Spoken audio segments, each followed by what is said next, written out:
안녕하세요. 수없이 힘든 시간을 거치며 이제야 좀 안정적이고 행복한 시간을 누리고 있는 40대 여성입니다. 기구한 인생이라는 게 참 뭔지 저는 여러 가지 우여곡절 끝에 40대 중반에 접어들며 이제야 좀 두 다리 쭉 뻗고 잘 수 있게 되었어요. 저는 지금까지 결혼을 총 2번 했습니다. 남들은 대부분 한 번씩 하는 결혼을 저는 2번 한 이유가 있었어요. 물론 요즘은 이혼 한 번에 결혼 2번쯤이야 흠도 아니라고 하지만 저한테는 첫 번째 결혼의 실패가 큰 상처가 되어 여전히 가슴 한켠에 남아 있습니다. 지금부터 그 이야기를 좀 해보려고 하는데요. 저는 동기들의 소개로 첫 번째 남편을 만나게 되었습니다. 저는 초등학교 교사, 남편은 중학교 교사로 일하고 있었고 주위 반응이 나쁘지 않아 그때부터 연락을 주고받기 시작했습니다. 그렇게 몇 번을 만나다 보니 지적이고 사람 됨됨이가 좋아 보여 그 사람에게 호감이 생기게 되었고 1년 정도 연애를 하다가 결혼까지 하게 되었습니다. 교사들끼리 결혼하는 케이스는 아주 흔하디 흔하기 때문에 저희 역시도 무난하게 결혼을 했어요. 양가 허락을 받을 때도 누구 하나 반대하지 않고 환영해 주었고 남편 쪽이나 저희 쪽에서도 합의를 잘 해서 집도 혼수도 둘이서 같이 마련해 신혼집을 예쁘게 잘 꾸릴 수 있었습니다. 그 뒤로 남은 건 떡두꺼비 같은 자식 낳아 그저 재롱 피우는 거 보며 행복하게 사는 일이라고만 생각했어요. 하지만 한 치 앞도 못 보는 게 사람 인생이라고 그때부터 저의 지옥 같은 인생이 시작된 거였어요. 초반 3년까지는 좋았습니다.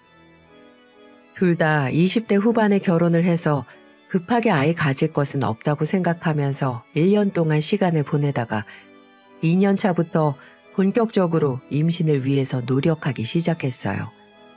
근데 아이 가지는 게 남들이 하는 것처럼 쉬운 일이 아니더라고요. 결혼하고 나서 처음 6개월 정도 되었을 때는 시어머니가 저희를 불러서 이렇게 이야기를 하더군요. 얘들아, 너희 결혼하고 나서 신혼 즐기고 싶은 거야 잘 알지만 민식이가 귀한 3대 독자이니까 되도록 빨리 아이를 낳도록 해. 그래야 니네 아빠도 마음 편히 대이을 손주 보면서 노년 보내시지 않겠니? 알았어 엄마, 걱정하지 마. 우리 둘 다 아직 신체 건강한 아이들인데 계획 세워서 시도하면 바로 예쁜 아가 들어설 거니까 조금만 기다리고 있어요. 네 어머니, 곧 예쁜 손주 안겨드릴게요. 아유 그럼 너희 둘이 어련히 알아서 하겠냐마는 이 엄마 입장에서는 하루라도 빨리 손주를 보고 싶어서 그러는 거니까 노력하자. 알았지? 그리고 첫째는 무조건 아들이야. 일단 우리 집 대를 이을 아들부터 낳고 그 뒤로는 딸도 낳으면서 하나하나 해보자고. 시어머니의 이야기에 속으로 지금이 어느 때인데 이런 말씀을 하시나 싶었습니다. 근데 3대 독자인 집안에서 집안의 대를 이을 남자아이를 원하는 건 당연하겠다 싶어 그 자리에서는 수긍을 하고 돌아섰어요. 그 뒤로는 저도 약간의 부담을 가지게 되었고 그날 이후 조금씩 남편과 상의를 해서 아이 계획을 세우기 시작했습니다. 아이가 생길 수 있는 날짜에 꼬박꼬박 남편과 노력을 했고 건강한 것도 많이 챙겨 먹고 운동도 하면서 소중한 우리 아기가 태어나기만을 바랬습니다. 하지만 간절히 원하며 임신 시도를 여러 번 했지만 이상하게 아이가 생기지 않더군요. 저는 분명 건강했고 남편도 누가 봐도 건강한 남자였는데 아이가 생기지 않으니 미치고 팔짝 뛰겠더라고요. 그 사이 시어머니의 압박은 점점 더 심해져만 갔습니다. 1달, 2달 지나기 무섭게 시어머니는 저희한테 물어보셨어요. 아니 정확히는 저에게 물어보셨죠. 시도 때도 없이 전화를 하셔서는 정말 얼토당토 않은 이야기를 늘어놓으며 임신 압박을 하시는데 진짜 진절머리가 나는 줄 알았습니다. 얘야, 이번에는 어떻게 좀 됐어? 아니 어떻게 그게 한 번에 그렇게 안 돼? 너 요즘 내가 보내준 보약은 챙겨 먹고 있는 거지? 네, 어머니. 다 챙겨 먹고 있어요. 꼬박꼬박 먹고 있으니까 조금만 더 기다려 주세요. 아니, 그 비싼 보약까지 해다 바치면서 신경 쓰고 있는데 결과가 눈에 안 보이니까 답답해서 그러잖아. 그 일랑 더 노력하기로 했으니까 걱정 마세요, 어머니. 금방 예쁜 아가 찾아올 거예요. 저는 시어머니의 압박에 조금씩 지쳐가고 짜증이 났지만 초반에는 좀 받아줬습니다. 제가 그 입장이 돼도 3대 독자 집안의 대를 이을 아기가 간절할 것 같았으니까요. 근데 시어머니의 행동은 점점 지나치기 시작했어요. 시어머니는 저희 집과 1시간 거리에 살면서도 밤낮 없이 찾아오기 시작했습니다. 게다가 남편이 집 비밀번호를 알려줬는지 제가 없을 때 들어와 있어 깜짝 놀란 적이 한두 번이 아니었죠. 그리고 불쑥 나타나 하는 일이라곤 정말 상상 이상의 행동들밖에 없었고요. 한 번은 이런 적이 있었습니다. 학교 일을 마치고 퇴근해 집에 들어갔다가 저는 그 자리에서 뒤집어지는 줄 알았어요. 왜냐면 거실에 들어서자마자 보인 광경이 정말 충격적이었거든요. 지친 몸을 이끌고 집으로 들어가자마자 본 광경은 쓰레기장이 따로 없는 저희 집 거실이었습니다. 또 언제 오신 건지 시어머니가 온 집안 곳곳에 두었던 쓰레기통을 다 헤집고 심지어 베란다에 있던 분리수거 통까지 싹 다 꺼내 뒤집어 놓았더라고요. 저는 보자마자 너무 놀라 물었습니다. 어머니, 지금 이게 다 뭐예요? 무슨 짓을 해놓으신 거예요? 너 내가 챙겨준 보약 정말 먹고 있는 거 맞아? 내가 온 집안에 있는 쓰레기통을 다 뒤져봤는데도 약봉지가 몇 개 안 나오잖아. 저기 봐라 저기. 내가 지금 다 찾아 겨우 꺼내놓은 게 7개밖에 안 돼. 이걸 대단하다고 해야 하는 건지 시어머니는 제가 임신이 되지 않자 본인이 사다 준 보약을 잘 먹고 있는지 확인하기 위해 저희 집에 있던 쓰레기통을 다 뒤졌던 겁니다. 그리고는 한쪽에 약봉지 7개를 나열해 놓았더라고요. 눈으로 보고도 믿기지 않는 집착 어린 상황을 보고 저는 더 참을 수 없어서 이야기를 했습니다. 어머니, 진짜 왜 이러세요? 약은 학교에도 가져가서 먹고 있어서 그래요. 게다가 저번 주에 이미 한 번 온 집안 쓰레기고 분리수거고 다 했는데 약봉지가 나오겠어요? 제가 잘 챙겨 먹고 있다고 했잖아요. 아니 근데 왜 애가 안 생기냐고 애가. 네가 약을 학교에서 먹고 있는지 아니면 집에서도 봉지만 뜯어서 싱크대에 버리는지 내가 어떻게 알아? 증명해. 당장 증명하라고. 제가 약 먹는 걸 증명하라는 시어머니의 고집스런 말에 어이가 없어서 순간 할 말을 잃었습니다. 그래서 물었어요. 제가 아무 말을 못하자 시어머니는 한술 더 떠서 이야기를 하기 시작하더라고요. 오늘부터 당장 내가 보낸 보약 먹는 거 사진 찍어 보내라. 아니, 그것도 못 믿겠으니까 동영상 찍어서 보내. 뭐라고요? 어머니, 진짜 왜 이러세요? 아직 저희 임신 시도한 지 1년도 안 됐어요. 이 정도 시간은 누구나 다 가진다고요. 왜 그런 억지를 피우세요? 그리고 저희 집에 이렇게 자꾸 불쑥 찾아오시는 것도 저 불편해요. 어머니 때문에 오히려 오려던 아기도 다 도망가게 생겼다고요. 뭐야? 너 지금 말 다 했어? 시어머니와의 언쟁이 높아질 때쯤 남편도 귀가를 했고 저희 둘이 싸우고 있는 소리가 밖에까지 들렸는지 헐레벌떡 문을 열고 저희 쪽으로 오는 게 느껴졌습니다. 엄마, 소영아, 뭐 하는 거야? 왜 이래? 밖에까지 둘이 싸우는 소리 다 들려. 집안 꼴은 이게 다 뭐고? 아, 나도 몰라. 집에 오니까 어머니가 이렇게 다 해놓으셨어. 내가 보약 잘 챙겨 먹고 있는지 확인해야겠다면서 먹은 약봉지 개수 세느라고 이 짓을 벌여놓으셨다고. 저는 남편에게 모든 상황을 다 이야기했고 그때까지만 해도 남편도 저의 편이었기 때문에 어머니를 다그쳤어요. 아이 참 엄마, 소영이 잘 챙겨 먹고 있어. 자꾸만 집에 와서 이것저것 잔소리하는 것도 힘든데 왜 이런 짓까지 벌여? 이러면 우리 다른 데로 이사 가서 알아서 애 낳을 거야. 아니면 애 낳고도 엄마한테는 말씀 안 드릴 거예요? 그러니까 이제 찾아오는 거 그만 좀 하고 이런 황당한 짓도 하지 마시고요. 이게 다 뭐야 진짜. 이걸 언제 치우냐고. 이게 엄마한테 못하는 소리가 없어. 애미가 돼서 자식 집에 와서 참견도 못하면 그게 무슨 부모니? 너네 온 집안이 지금 다 지켜보고 있다는 것만 알고 있어. 너네 아들 못 낳으면 우리 집 그대로 대 끊기고 망하는 거라고. 알아들었어? 시어머니는 남편까지 본인한테 뭐라고 하니 더 화가 났는지 더 부담스러운 말만 남기고는 집에서 나가버렸어요. 결혼 후 1년 정도밖에 안 된 저희에게는 너무나도 과혹한 시간이었습니다.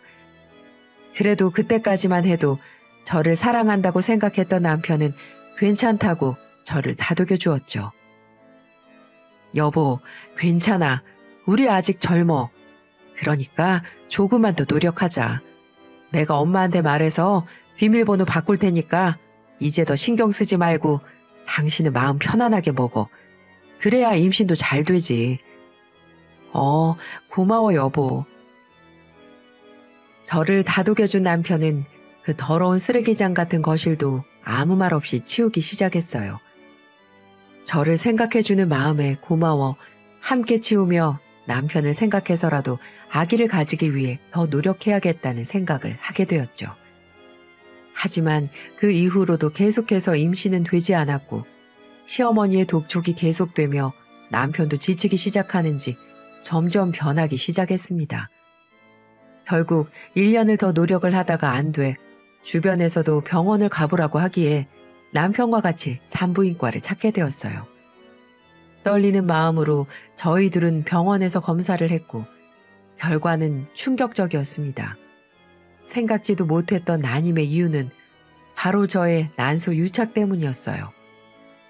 평소 생리통이 좀 심하긴 했지만 남들도 다 겪는 정도였기 때문에 크게 생각하지 않았죠. 근데 이 모든 게 난소 유착 때문이었고 나팔관도 같이 막혀 있었기 때문에 임신이 되지 않았던 거였어요. 저는 너무나도 충격을 받고 그 자리에서 정말 하염없이 울게 되었죠. 하지만 희망이 있다면 수술까지 하고 시험관까지 하면 아기를 낳을 수도 있을 거라는 말을 해주어 저는 지푸라기라도 잡는 심정으로 그 희망에 기대 보려고 했어요. 하지만 그 희망은 저만 가진 거였더라고요. 옆에서 모든 걸 다 같이 들은 남편은 그날부터 태도가 바뀌기 시작했습니다. 남편의 태도는 산부인과에서 나오자마자 바뀌더군요. 정말 황당 그 자체였죠. 힘겨운 마음으로 산부인과에서 나와 남편에게 기대 쉬고 싶었던 저는 순간 들려온 남편의 말로 인해 그 자리에서 쓰러질 뻔했습니다.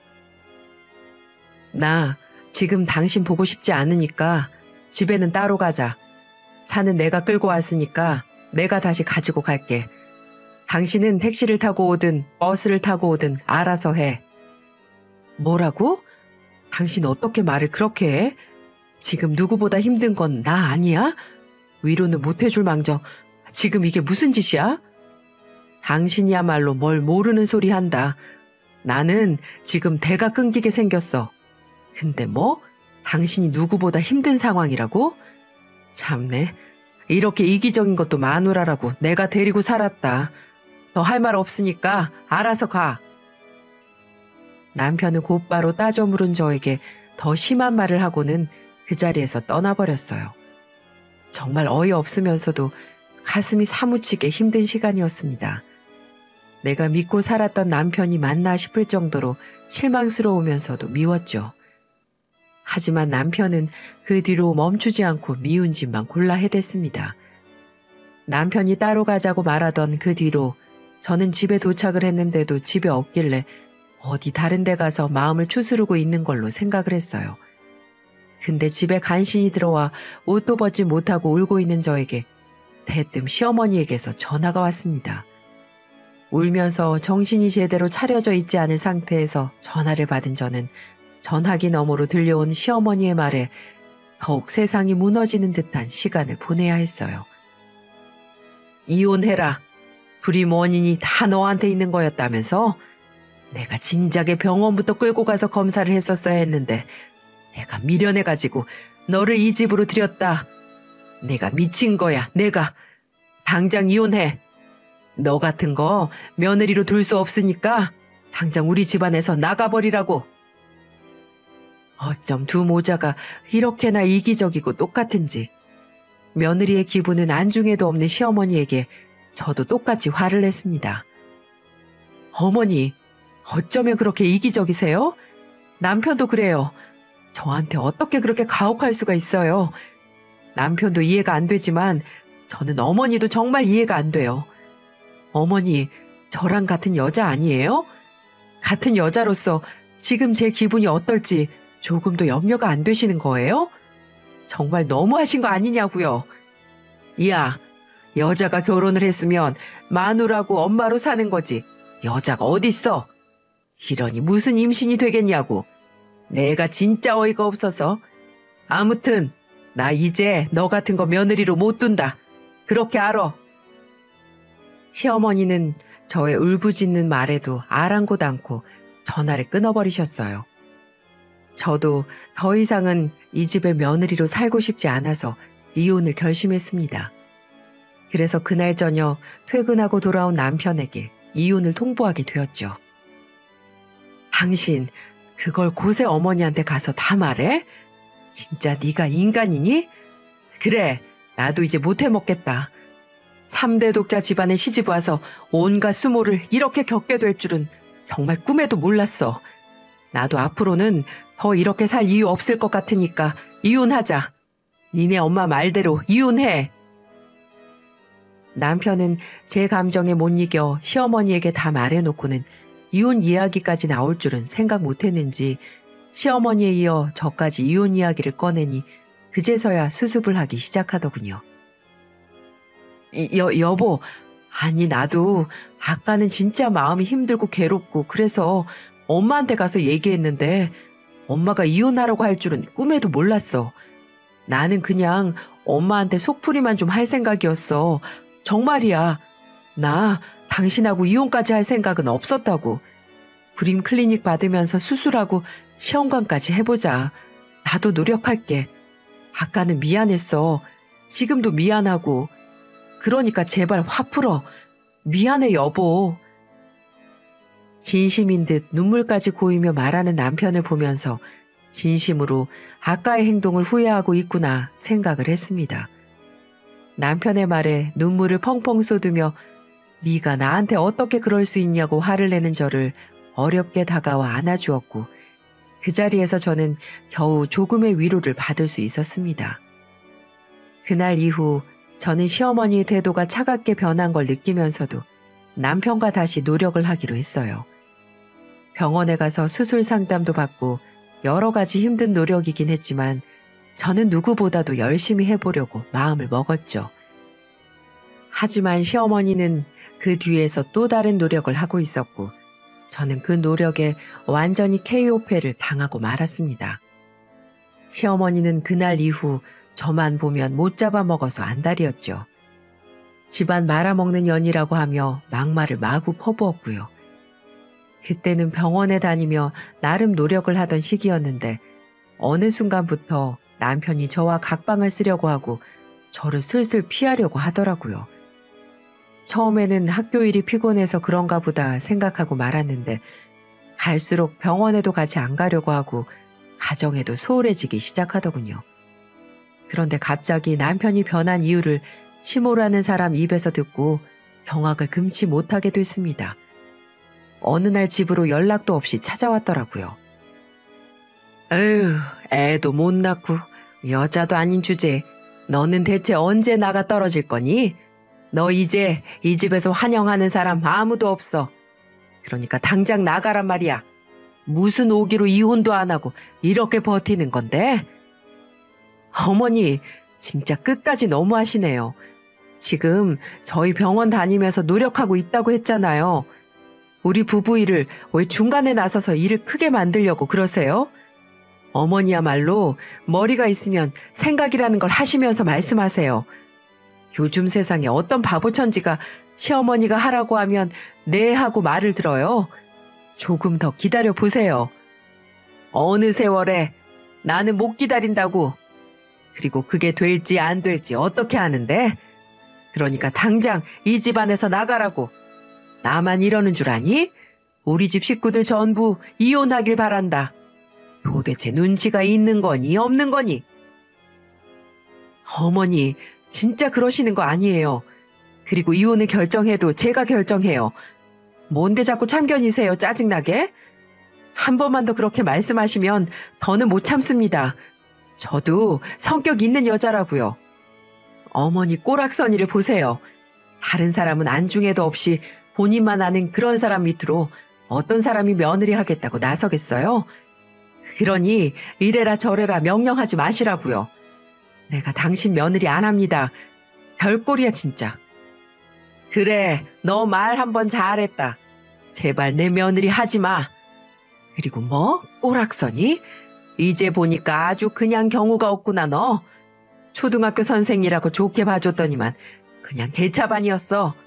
네가 걱정 안 해도 내 며느리로 들어오겠다는 사람 벌써 줄 서 있으니까 걱정 마렴.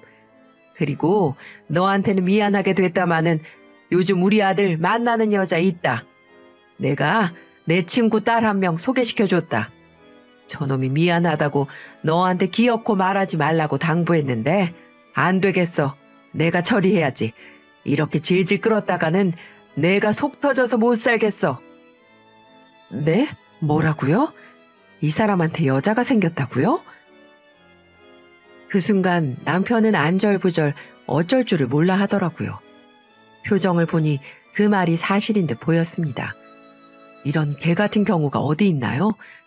남편 놈하고 이혼도 안 하고 뻔히 법적으로 남아있는데 자기 친구 딸을 소개해줬다니요.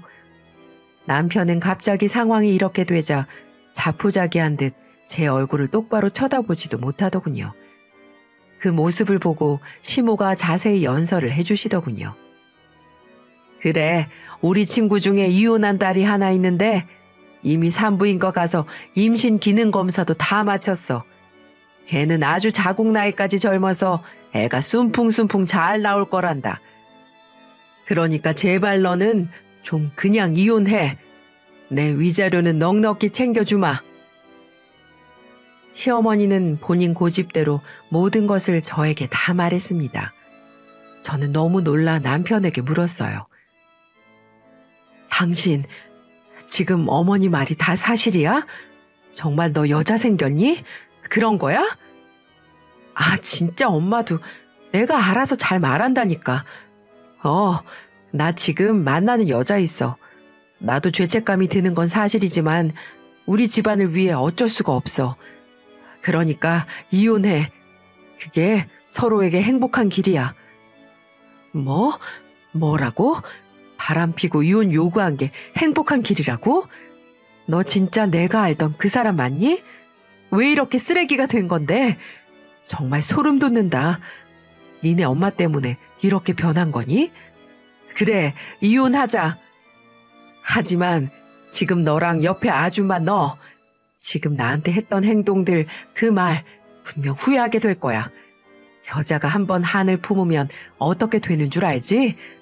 두고 봐 이것들아. 이 쓰레기 같은 자식들아. 저는 이렇게 말을 하고 남편의 뺨을 날려버렸습니다. 저의 갑작스런 행동에 두 사람 모두 얼빠진 표정을 짓더군요.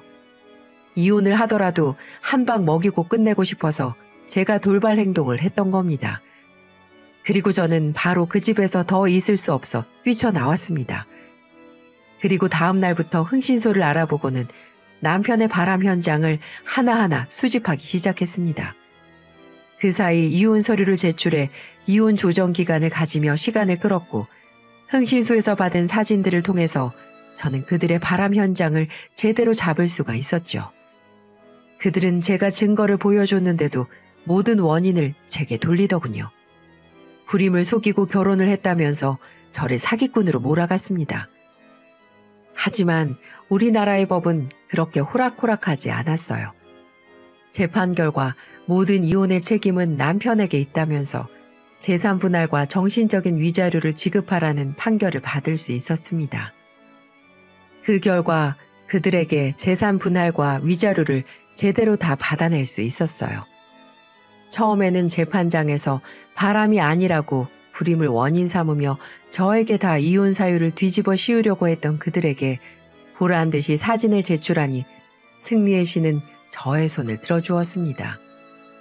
그리고 저는 거기서 끝내지 않았어요. 남편이 다니는 학교에 소문을 내기 시작했죠. 전단지를 만들어 학생들이 등교하는 시간에 맞춰 김땡땡 선생님 본처를 두고 바람 펴서 이혼했습니다. 그 본처는 충격으로 정신과 약을 먹고 있고요. 이래도 그 선생 밑에서 교육을 받으시겠습니까? 라고 말이죠. 물론 제가 전단지를 뿌리진 않았습니다. 알바를 고용해서 1시간에 3만 원을 주고 학교 정문에 뿌리라고 부탁을 했죠. 그랬더니 학교가 난리가 났습니다. 등교하는 학생들, 출근하는 선생님들, 그리고 학부모들도 그 전단지를 보더니 다들 놀라움을 금치 못하더군요. 평소 남편은 학교에서 꽤 인정받는 사람이었으니 놀랄만도 하겠죠. 그리고 저는 교장실로 가 증거를 보여주며 남편의 파면을 요구했고 해당 교육청에도 민원을 넣어 다시 한번 파면을 요구했습니다. 그 결과 남편 놈은 결국 파면이라는 중징계를 받을 수 있었고요. 파면이라는 말은 3년간 교사직이나 기타 공무원 진출이 불가능하고 연금도 삭감되기 때문에 남편에게는 그야말로 벼랑 끝에 내몰린 거나 마찬가지였죠. 남편이 다니는 학교는 국립이 아닌 사립학교였기 때문에 학교 이미지를 실추한 남편에게 중징계를 내린 듯 보였습니다. 그렇게 저는 남편에게 시원하게 사이다 복수를 하고 제 인생을 살게 되었죠. 이혼 후에는 남자든 결혼이든 전부 다 끔찍해서 오로지 교사 일에만 매진을 하고 있었습니다. 학교에서 어려운 업무들은 제가 다 도맡아 하며 승진해서 노년만 편하게 살자 하는 생각으로 승진 점수를 채우기 위해서 정말 열심히 지내고 있었죠. 하지만 제게 또 한 번의 시련이 찾아오게 되었습니다. 저를 언제나 응원해주고 사랑해주었던 저희 아빠가 돌아가시게 되었어요. 아빠가 이 세상에 없다고 생각을 하니 믿겨지지가 않았습니다. 지금이라도 아빠하고 부르면 달려와 줄 것만 같았습니다. 하지만 저는 현실을 인정할 수밖에 없었어요. 저는 엄마를 부여잡고 아빠를 좋은 곳으로 보내드리고 결정을 했습니다. 그리고 엄마와 저는 아빠 없는 세상에서 조금이라도 더 잘 살아보기 위해서 생전에 아빠가 부동산 투자로 남겨두셨던 재산과 사망보험금, 그리고 제가 모아놓은 돈, 부족한 돈은 대출을 껴서 지방에 3층짜리 건물을 하나 매입하기로 했습니다. 지방은 서울이나 수도권하고는 달리 건물 가격이 엄청나게 비싼 건 아니기 때문에 가능했죠. 엄마는 엄마 몫으로 가야 할 재산 대부분을 저한테 넘겨주면서 건물을 매입하는 걸 도와주셨고 저를 응원해 주셨습니다. 제가 낮에는 학교에 출근해야 되기 때문에 엄마가 건물 관리도 틈틈이 도와주셨고요. 나름 번화가 쪽에 있는 건물에 평수도 커서 병원과 약국, 커피숍이 들어서면서 건물 가치가 올라가고 수입이 좋은 편이었어요. 그걸로 저와 엄마는 돈 모으는 재미로 시간 가는 줄 모르고 한동안 살았네요. 그렇게 몇 년을 평화롭게 지내고 있던 중에 저는 다시는 보고 싶지 않은 얼굴을 또 한 번 마주쳐야 했습니다. 저는 건물 관리를 용역업체에 맡겨두었는데 청소 역시 용역업체에서 해주고 있는 걸 체크하며 세입자들이 편안하게 건물을 쓸 수 있게끔 해주고 있었어요. 그리고 한 번씩 저도 건물에 방문을 했었기 때문에 그날도 제 건물에 들렀다가 머리에 청소 두건을 쓰고 있는 한 사람을 보고는 깜짝 놀라고 말았습니다. 화장실에서 변기를 닦으며 열심히 청소하고 있는 사람은 바로 전 시어머니였어요. 시어머니도 저를 보더니 기겁을 하더군요. 니년이 여기 웬일이야? 여기 내과 왔니? 요즘 살만한가 보다. 얼굴이 아주 광이 나네, 광이 나. 재수없어. 당신이 병원에 오든 일보러 오든 뭔 상관인데요?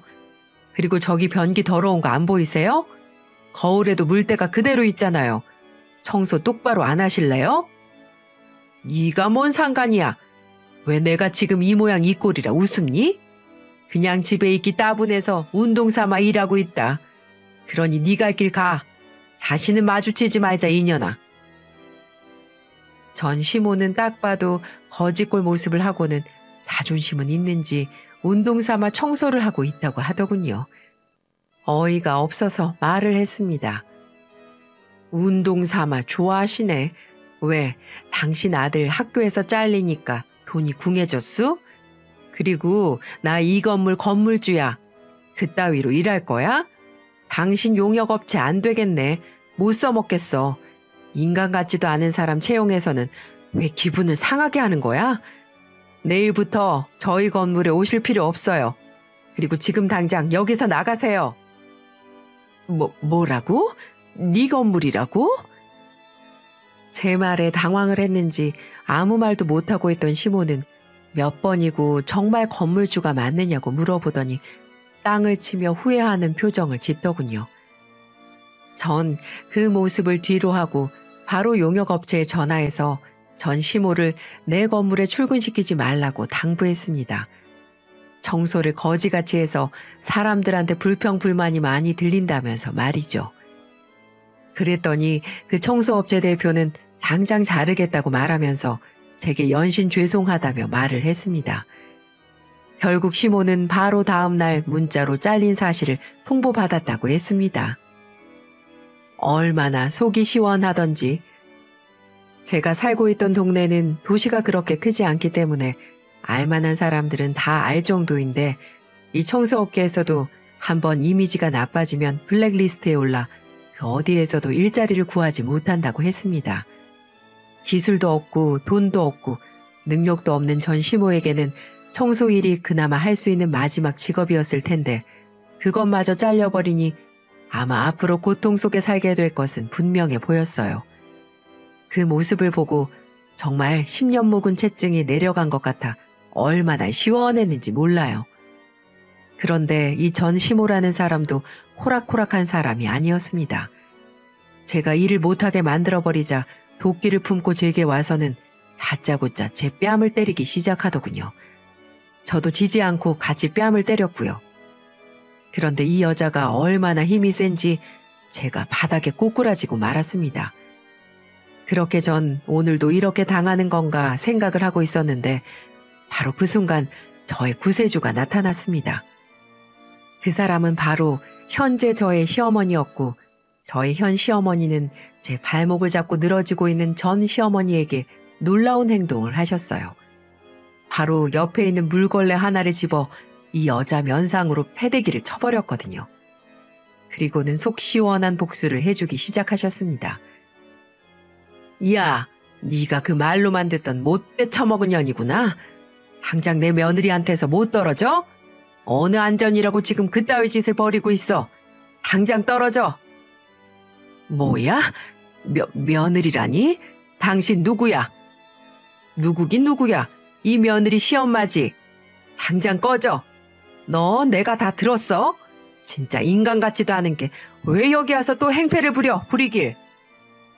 보니까 현 시어머니도 힘이 보통이 아니더군요. 물걸레 자루를 들고 있으니까 전 시모는 바로 꼬리를 내렸고요. 그리고는 도저히 안 되겠는지 씩씩거리며 도망을 쳤습니다. 정말 현 시어머니 아니었으면 어떻게 될지 모르는 상태였는데 때마침 와준 어머니가 얼마나 고마웠는지 모릅니다.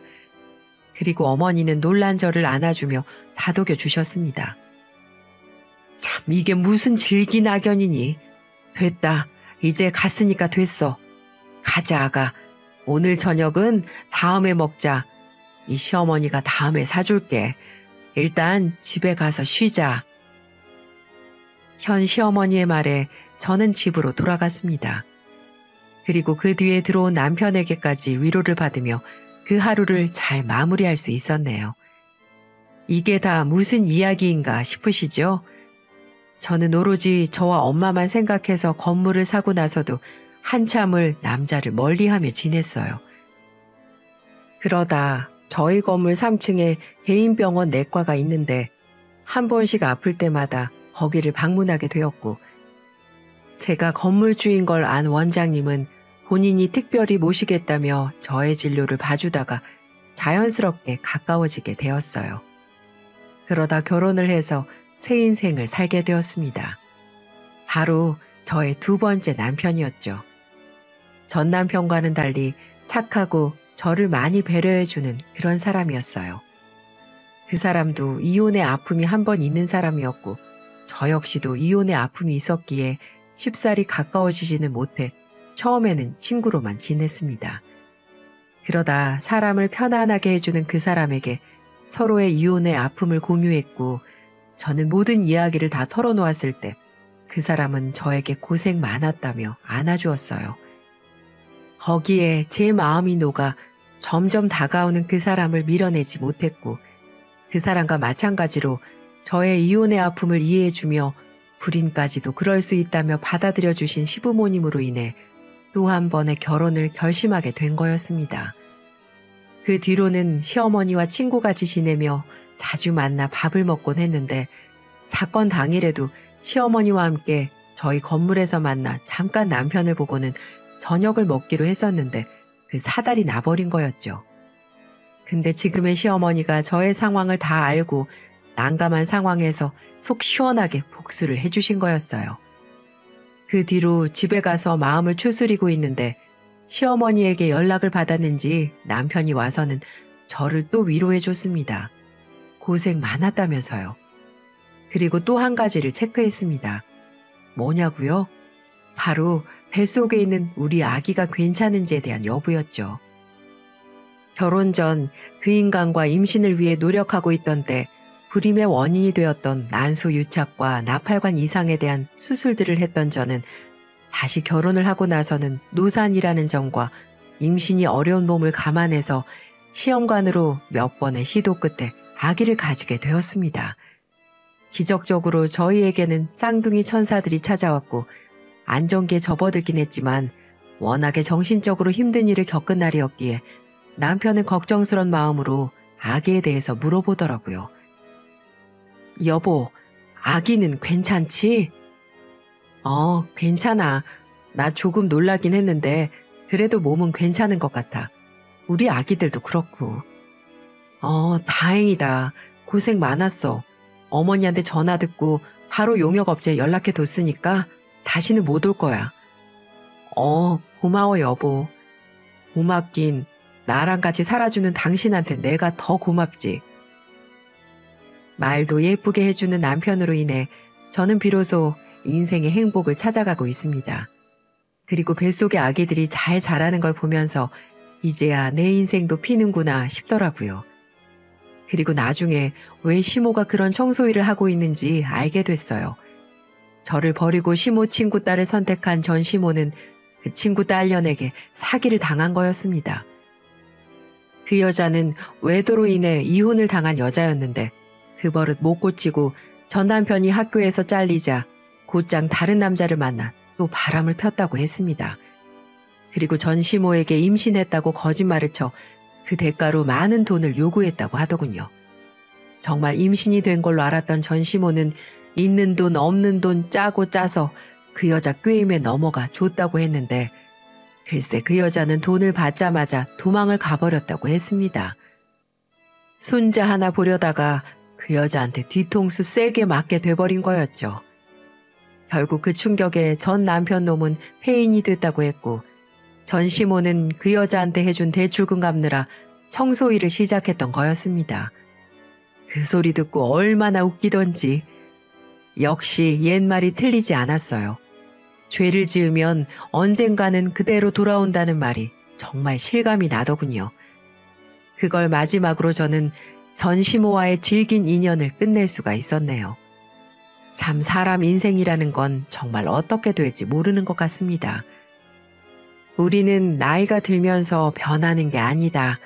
보다 자기다워지는 것이다. 이런 말이 있습니다. 저는 나이가 들면서 점점 더 좋은 제가 되기를 바라고 있어요. 그래서 저의 아픔을 보듬어준 남편에게도 우리 아가에게도 또 저희 양가 부모님에게도 좋은 아내, 좋은 엄마, 좋은 자식이 되고 싶습니다. 여러분에게도 주변에 아픔을 치유해주고 감싸줄 수 있는 좋은 인연이 나타나기를 바랄게요. 저의 사연 들어주셔서